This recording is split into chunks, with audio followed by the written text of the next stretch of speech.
असतो मा सद्गमय तमसो मा ज्योतिर्गमय मृत्योर्मामृतङ्गमय। ओम शांति शांति शांति। हरि ओम तत्सत्। ভিএসসি একাডেমি বেলুর তাদের আয়োজনে আজকে আমাদের এই নরেন্দ্রপুর আশ্রমের লোকেশ্বরানন্দ সভাগৃহে এই যে একটি সেমিনার আলোচনা চক্র অনুষ্ঠিত হতে চলেছে, তাতে মঞ্চে উপস্থিত আছেন শ্রদ্ধাভাজন প্রীতিভাজন বেদাতীতানন্দজি মহারাজ। তাঁকে আমার আন্তরিক শ্রদ্ধা নমস্কার কৃতজ্ঞতা জানাই। আমাদের রামকৃষ্ণ মিশন সারদাপীঠের উনি সহকারী সম্পাদক এবং আমাদের পলিটেকনিক কলেজ যেটি ওখানে আছে তার উনি করেসপন্ডেন্ট। এবং এরপরে আসবেন, একটু পরেই আসবেন স্বামী একচিত্তানন্দজি মহারাজ। শ্রদ্ধেয় মহারাজজি আমাদের এই কলেজ, এখানে যার অডিটোরিয়ামে আপনারা বসে আছেন সবাই, সেই কলেজের প্রিন্সিপাল মহারাজ। এছাড়াও বিশেষ অতিথি রূপে রয়েছেন আপনাদের সবার পরিচিত অত্যন্ত সুবক্তা, বিশেষত এই জাতীয় আলোচনা চক্রের পরিচিত নাম ডক্টর মৃণাল চক্রবর্তী। এদের সবাইকেই আমার আন্তরিক শ্রদ্ধা নমস্কার কৃতজ্ঞতা জানাই। এর যে আয়োজক সংস্থা, সেই আয়োজক সংস্থার যে প্রধান ডক্টর রামকৃষ্ণ মণ্ডল, তাকেও আমার শ্রদ্ধা ভালোবাসা জানাই। উপস্থিত আপনারা যারা আছেন আপনাদেরকেও আমার আন্তরিক শ্রদ্ধা নমস্কার জানাই। এই যে বিষয়টি লাইফ স্কিল ট্রেনিং, আমি সাধারণভাবে সাহিত্যের ছাত্র, আমি এই আধুনিক বিষয়গুলো অতটা সত্যিই বুঝতেও পারি না। সেই জন্য আমি যে এই বিষয়ে খুব বেশি কিছু বলতে পারবো সেরকম নয়। আমি সাধারণ কিছু কথা বলবার চেষ্টা করব, সেইটুকুনির মধ্যেই আমার বক্তব্য সীমাবদ্ধ থাকবে। বেদাতীতানন্দজি বা একচিত্তানন্দজি বা ডক্টর চক্রবর্তী এই সব বিষয়ের খুব যোগ্য বক্তা। আসলে আপনারা জানেন, আমরা যে দুনিয়ায় বাস করছি সেই দুনিয়াটা খুব দ্রুত পাল্টে যাচ্ছে এই অর্থে যে একদিক থেকে যন্ত্রের ব্যবহার, প্রযুক্তির ব্যবহার, টেকনোলজির ব্যবহার অনেক বেশি পরিমাণে হচ্ছে। টেকনোলজি প্রাচীন পৃথিবীতে মানুষের সভ্যতার সময় থেকেই ব্যবহৃত হয়েছে কম বেশি, কিন্তু এখন যে টেকনোলজিগুলো ব্যবহার হচ্ছে তা অনেক বেশি উন্নত এবং টাইম ও স্পেসের যে ধারণা, সময় এবং স্থানকালের যে ধারণা, সেটাকে দারুণভাবে প্রভাবিত করছে। ধরুন, আগে এখানে যারা বয়স্করা আছেন তারা তো সবাই মনেই করতে পারবেন, আগে ধরুন এখান থেকে কোনো খবর পেতে গেলে, এই যে এখন ক্রিকেট ম্যাচ হচ্ছে ইংল্যান্ডের, আগে আমাদের রেডিওতে নির্ভর করতে হতো, আর তার খবরাখবর বিস্তৃত আমরা পেতাম ওই খবরের কাগজের মাধ্যমে, এবং সেটা পরের দিন আসতো। কিন্তু এখন একেবারে সেই মুহূর্তে খবরটা চলে আসছে। মানে স্পেসটা যেটা অনেক দূরে ছিল সেইটা খুব দ্রুত আমার কাছে চলে আসছে। টাইমের ক্ষেত্রেও তাই, সময়টা অনেক ফাস্ট মুভ করছে। এখন এই যে ফাস্ট টাইম আর স্পেসটা মুভ করছে, এর ফলে আমরা যারা এই টাইম এবং স্পেসে মধ্য দিয়ে থাকি, আপনারা সবাই, আমাদেরও জীবনের গতিটা বেড়ে গেছে। আগে যতটা ধীরে ধীরে চলতো এখন ততটা ধীরে চলে না। এখন দেখবেন সব কিছুই খুব দ্রুত আমরা খবরটা চাই এবং তার চেয়েও বেশি দ্রুত আমরা রেসপন্স করি। মানে ধরুন, আগে একটা খবর পাঠানো হলে আমরা ভাবতাম ঠিক আছে চিঠি আসবে 3 মাস পরে বা 1 মাস পরে বা 2 মাস পরে, 1 বছর পরেও আসতো পোস্টাল সার্ভিসের জন্য। এখন কিন্তু ওসবের ব্যাপার নেই, পরিষ্কার হোয়াটসঅ্যাপ। হোয়াটসঅ্যাপেই কিন্তু দুনিয়ায় সমস্ত আমাদের আদান প্রদান হয়ে যাচ্ছে, এবং সরকারি ক্ষেত্রেও সেরকম হচ্ছে। এটাও আমরা দেখছি, সরকারি বেসরকারি বড় বড় ক্ষেত্রে হচ্ছে হোয়াটসঅ্যাপ মেসেজের মাধ্যমে। এর ফলে যেটা হচ্ছে যে খুব দ্রুত আমি নিজে রেসপন্স করছি, এবং আমি খুব দ্রুত রেসপন্সটা ডিম্যান্ড করছি। এই টাইম অ্যান্ড স্পেসের এত ফাস্ট চেঞ্জ এবং এত ফাস্ট মুভমেন্টের জন্যই আমাদেরও কিন্তু লাইফের যে প্রত্যেকটা রেসপন্স, সেই রেসপন্সগুলো, প্রতিক্রিয়াগুলো, রিয়াকশনসগুলো, সেগুলো কিন্তু খুব ফাস্ট আদান প্রদান হচ্ছে। এটা একটা যে পরিবর্তন, এটা একটা দিক থেকে নিঃসন্দেহে খুব উল্লেখযোগ্য পজিটিভ ব্যাপার, যে অনেক বেশি ধরুন ডেলিভার করা যাচ্ছে। যা কিছু আমি করতে চাই অনেক দ্রুত ডেলিভার করতে পারছি। কয়েকদিন আগে আমার এক ছাত্র আছে, এই বেলুড় বিদ্যা মন্দিরেই আছে, ও মানে ভালো সায়েন্সের কাজ করে, এখন সায়েন্টিস্টই বলা উচিত ওকে। তো ওর সঙ্গে কথা হচ্ছিল, তো ও বলছিল যে একটা গবেষণার ক্ষেত্র নিয়ে ওর সঙ্গে গল্প করছিলাম, ওর কাছে জানতে চাইছিলাম। তা ও হঠাৎ করে বললো, মহারাজ আসলে আমি এইটা নিয়ে একটা ভাবছিলাম, তা দেখতাম দিন কয়েক আগে এরকম একটা রিসার্চ জার্নালে একটা আর্টিকেল বেরিয়েছে। কবে বেরিয়েছে? তাও যেদিন বলছে হিসাব করে দেখা গেলাম তার আগের দিন ওইটা পাবলিশ হয়েছে, ওর জেনে গেছে। এবং ও খুব সুন্দর বলছে যে আমিও এর এই পাবলিশড আর্টিকেলটার পার্সপেক্টিভে আমার কিছু কোয়ারিজ ছিল, আমি সঙ্গে সঙ্গে ওদেরকে জিজ্ঞাসা করলাম। ওদের একজন রাইটার আমার পরিচিত, আমি সঙ্গে সঙ্গে জিজ্ঞাসা করে জানতে চাইলাম মানে কত ফাস্ট কিন্তু আমাদের এই যে নলেজের আদান প্রদান হচ্ছে। এটা খুব পজিটিভ দিক, একটা অত্যন্ত পজিটিভ দিক আমাদের বারবার মনে হয় যে এত দ্রুত আমরা জানতে পেরে যাচ্ছি। এবং তার ফলে যে ফিজিক্যাল ডেভেলপমেন্ট, যেটা বাইরের ডেভেলপমেন্টটা যেটা, সেটাও কিন্তু অনেক দ্রুত হচ্ছে ফিজিক্যাল ডেভেলপমেন্ট যেটা, সেটা আপনারাও দেখতে পান, সবাই দেখতে পান। এই কিছুদিন আগে শুনলাম একটা দীর্ঘ রাস্তা, এক্সপ্রেসওয়ে নাকি 1 না 2 মাসের মধ্যে তৈরি করে ফেলা হয়েছে আধুনিক যন্ত্রের সাহায্যে, টেকনোলজির সাহায্যে। এই যে সমস্ত কিছুতেই একটা অত্যন্ত দ্রুত ডেলিভার করা, এটা আমাদের সভ্যতাকে, আমাদের বাইরের জীবন, যে ফিজিক্যাল যে লাইফ স্টাইল, বা বলতে পারেন যে বাইরের যে এক্সটার্নাল যে আমাদের ইন্টারাকশনসগুলো, ডেলিভারেন্সগুলো, সেগুলোকে কিন্তু খুব ইম্প্যাক্ট ফেলছে, এবং positive impact. All these are very much positive influences. সুতরাং এইটাকে সবটাকে নিন্দা করার কোনো মানে হয় না। এগুলোর সঙ্গেই আমাদের জীবনটাকে আস্তে আস্তে তৈরি করতে হবে।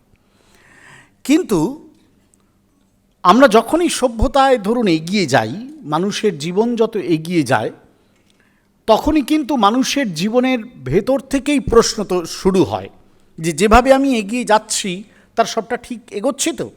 মানুষের সভ্যতার প্রতিটি পর্যায়ে এই প্রশ্নগুলো তৈরি হয়।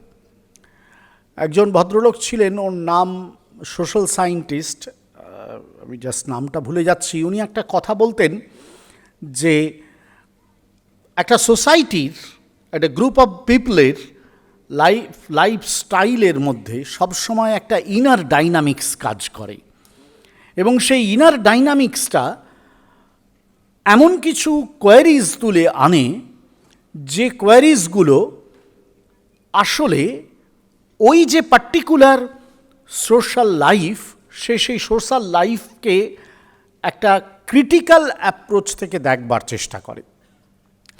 উনি বলছেন, বা অন্যান্য সোশ্যাল সায়েন্টিস্টরাও বলেন, যে এটা একটা দিক থেকে খুব ভালো, এই কারণে যে পথ চলতে চলতে অনেক সময় নিজেদেরই মনে হয় বোধহয় সবই ভালো চলছে।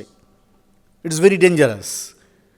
যদি সবসময় বলি হ্যাঁ আমি যা করেছি সবই ভালো, আমি যা করছি, যা দেখছি, শুনছি, পাচ্ছি সবই ভালো, তাহলে পরের ভালোর দিকে কিন্তু মানুষ যেতে চায় না, 1 নম্বর। আর 2 নম্বর যেটা সমস্যা হয়, যে ওই ভালোর বৃত্তের আড়ালে যে খারাপগুলো থাকে সেইগুলোকে, নেগেটিভসগুলোকে, সেগুলোকে আইডেন্টিফাই করা যায় না বলে তারা ধীরে ধীরে ধীরে ধীরে সোশ্যাল ফেব্রিকের মধ্যে ঢুকতে থাকে এবং তখন কিন্তু হিউম্যান গ্রুপস অর সোসাইটাল গ্রুপসগুলো খুব বিপজ্জনক জায়গায় গিয়ে উপস্থিত হয়। এবং আমাদের সভ্যতার দিকে তাকালে আজকে আমরা বুঝতে পারবো যে যন্ত্রের দুনিয়া আমাদের যেমন এই অসাধারণ সুযোগ সুবিধাগুলো এনে দিয়েছে, তেমন কিন্তু আমাদের সামনেও বেশ কিছু গুরুত্বপূর্ণ প্রশ্ন তুলে দিচ্ছে আমাদের সামাজিক জীবনে, পারিবারিক জীবনে, আমাদের ব্যক্তিগত জীবনে। সেটাকে দেখার খুব দরকার আছে।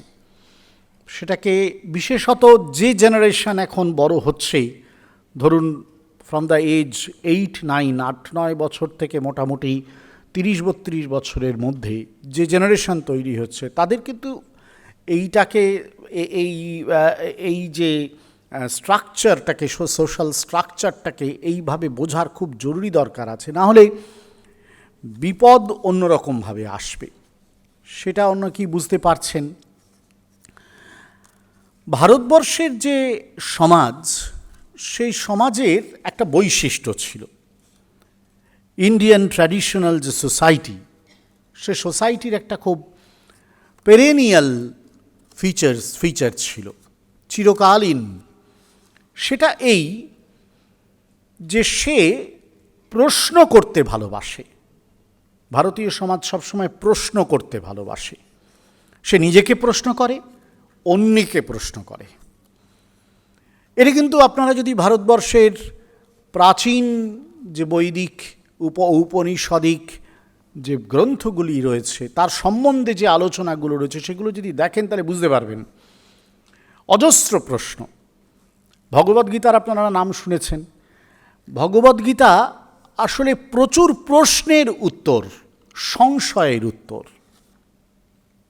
Total the entire Bhagavad Gita is nothing but the accumulation or collection of diverse replies and responses of Bhagavan Sri Krishna against the questions, queries, doubts as placed by Arjuna.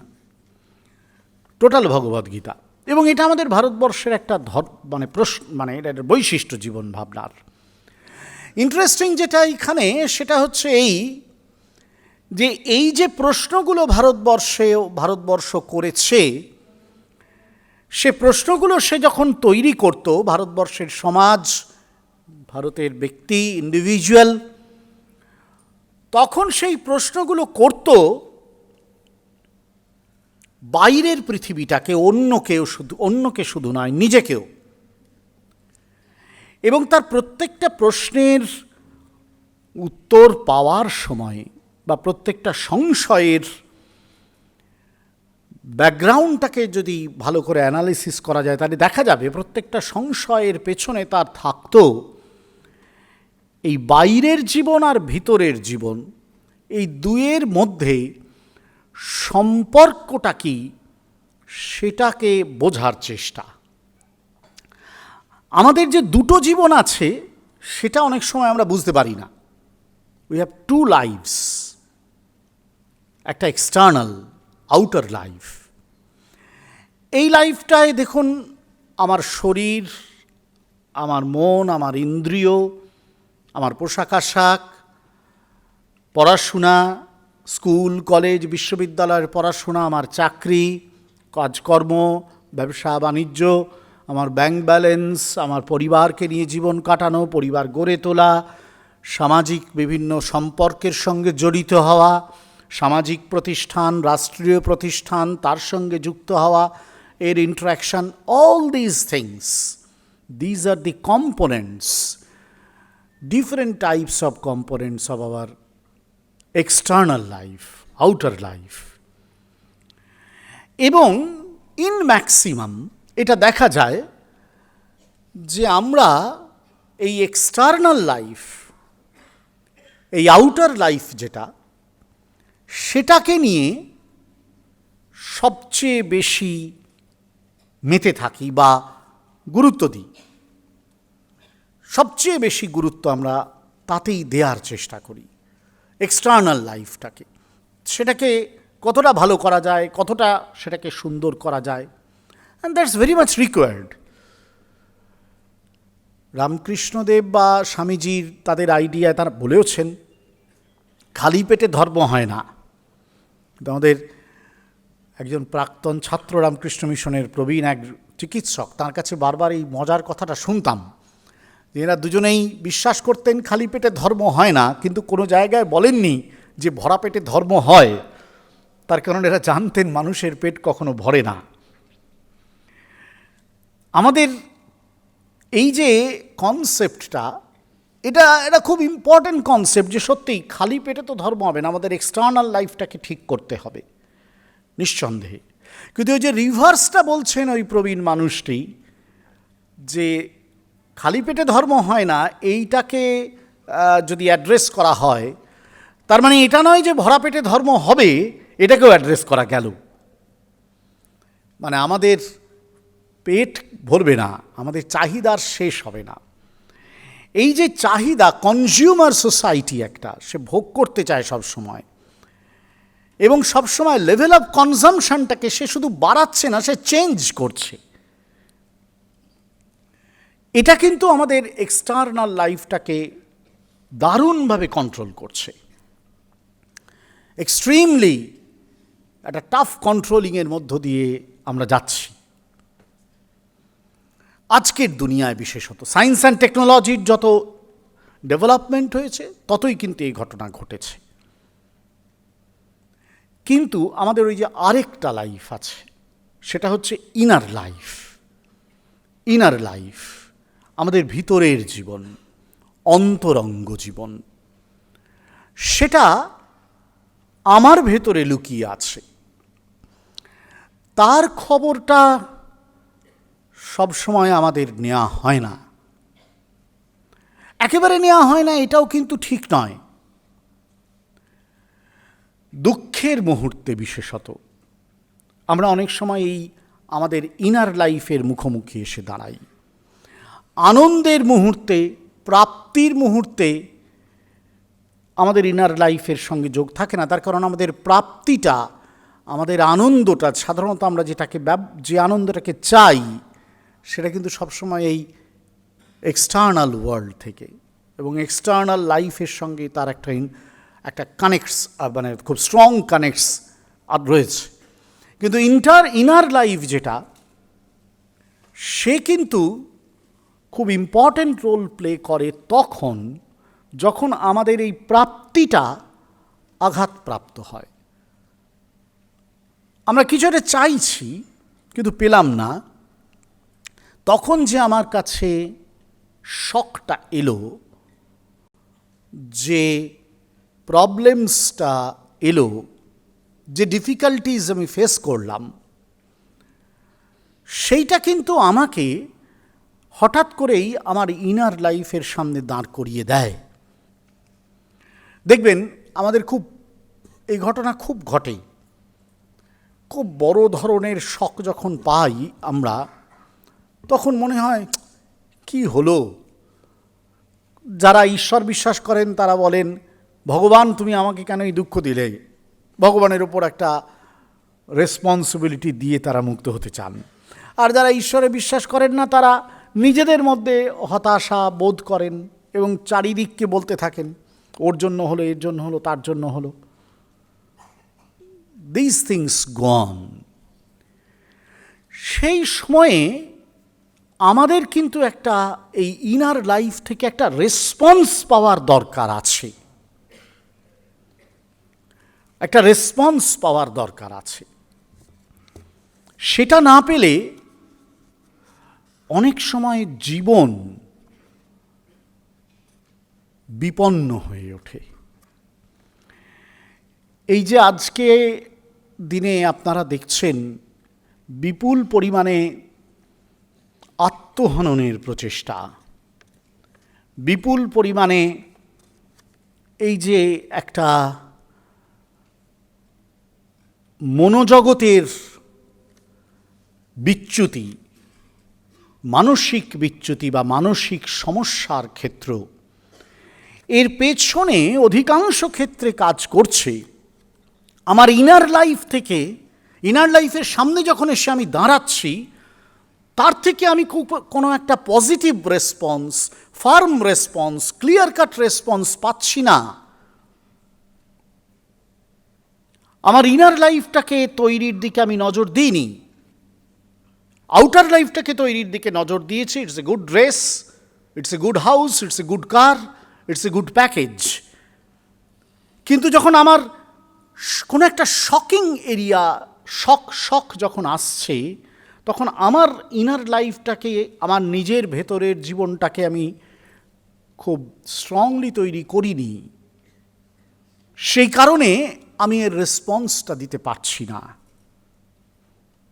এই ইনার লাইফ তৈরিটা আমার প্রথাগত বিদ্যার উপর নির্ভর করে না, school কলেজের বিদ্যার উপর। আমি পিএইচডি না ডিএসসি না ডিলিট, বা আমি কত টাকা রোজগার করি না করি, তার উপর নির্ভর করে না। It's something which can be developed irrespective of all this external certifications. এটা কিন্তু ডেভেলপ হয়।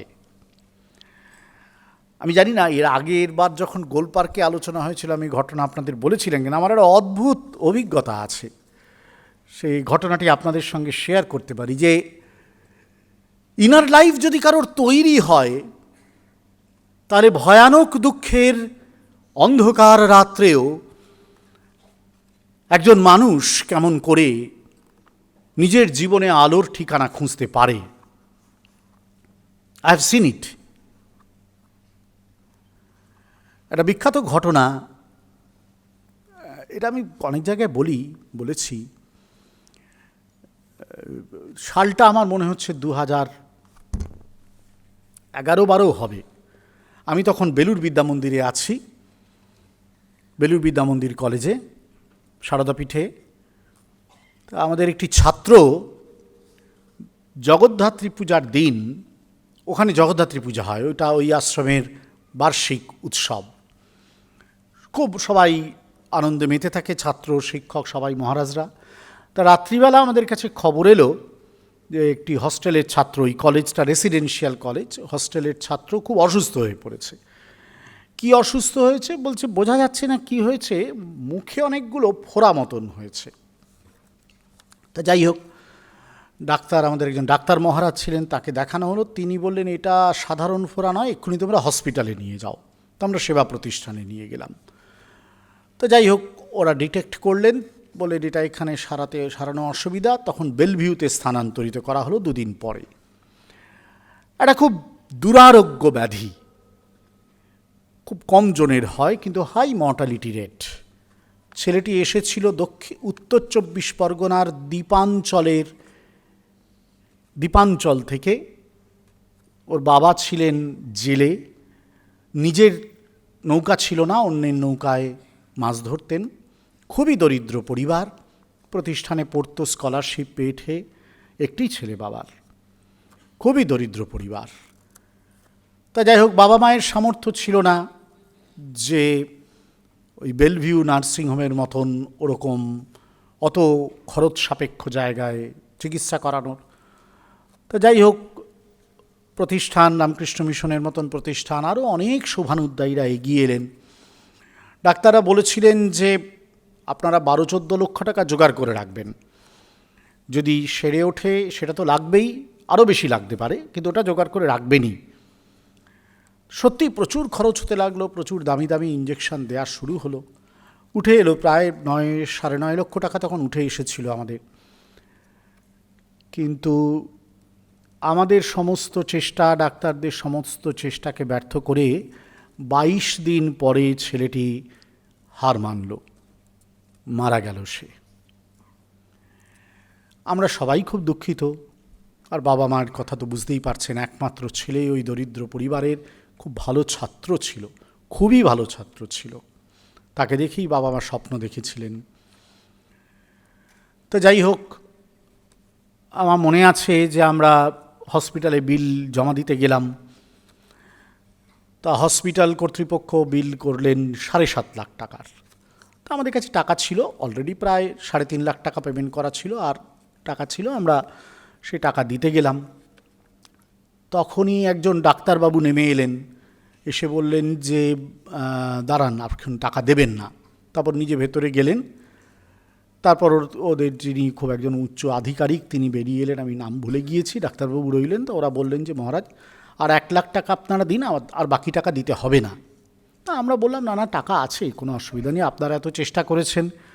বলে না মহারাজ, আপনারা ছেলেটার জন্য এত করেছেন, তা আমরা কি কিছু করতে পারি না? তা সেই মহত্ব দেখে সত্যিই আমাদের আমরা মুগ্ধ হয়ে গিয়েছিলাম। যাই হোক, সেই টাকা দিয়ে 4.5 লাখ টাকা দিয়ে ফিরে এলাম। এদিকে আমাদের কাছে 9 লক্ষ টাকা।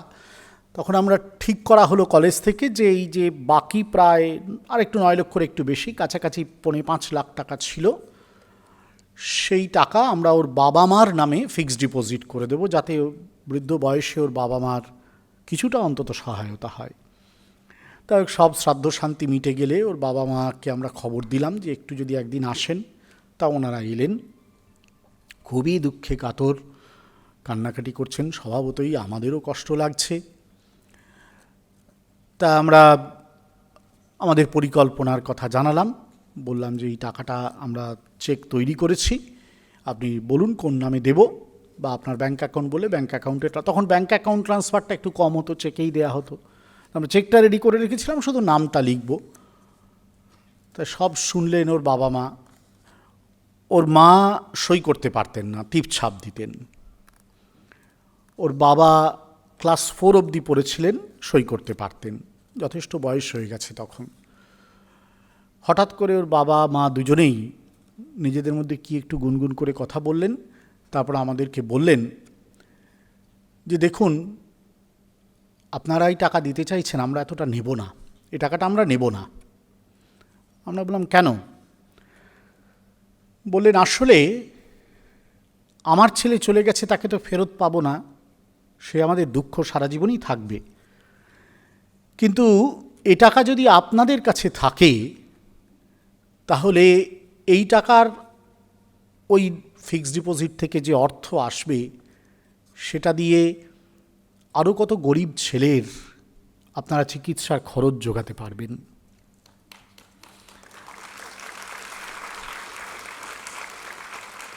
আমরা অবাক হয়ে তাকিয়ে আছি। ওই যে বললাম, ইনার লাইফের একটা স্ট্রেংথ, ওই রকম শকিং মুহূর্তেও একজন মানুষ তৈরি করতে পারেন। পরেও তাদের সঙ্গে দেখা হয়েছে। আমরা যা হোক অনেক বুঝিয়ে সুঝিয়ে কিছু টাকা ওদের হাতে দিয়েছিলাম, কিছু টাকা ওদেরই ইচ্ছা মতন রেখে দেওয়া হয়েছিল, এখনও রাখা আছে, এবং তাতে ওই কাজই হয়। কিন্তু আমার কাছে এটা দৃষ্টান্ত হয়ে রয়েছে এই কারণে যে মানুষ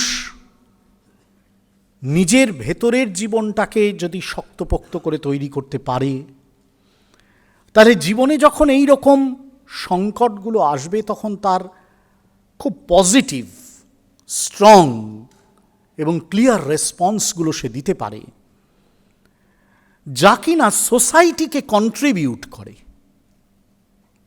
এটা কিন্তু ওই টাকাটা কন্ট্রিবিউশন নয়। Don't think that I am referring to that amount, that it's his contribution. No, not at all. The contribution of that parents is nothing but his attitude. ওই যে পার্টিকুলার অ্যাটিটিউডটা, ওটা একটা inspiration, that's a motivation, invaluable motivation মানুষের জীবনে।